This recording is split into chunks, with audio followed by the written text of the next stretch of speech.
Una kong tinitignan sa sarili ko, nanggaling ka rin diyan.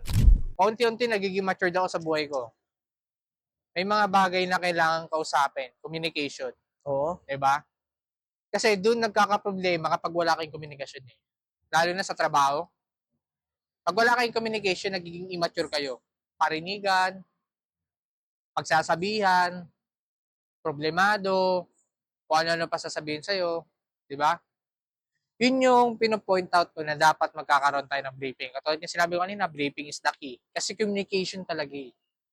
Yung, kumbaga yun yung nakakapagbukas ng isipan ko na maging matured sa mga bagay-bagay. Marunong makisalamuha. Mm. Kung ayaw mo sa isang bagay, diretsuhin mo. Sasabihin ko, wag yung ganyan, ganito gawin mo. Tuturuan ko, hindi ko pagdadamutan. Kasi una kong tinitignan sa sarili ko, nanggaling ka rin dyan.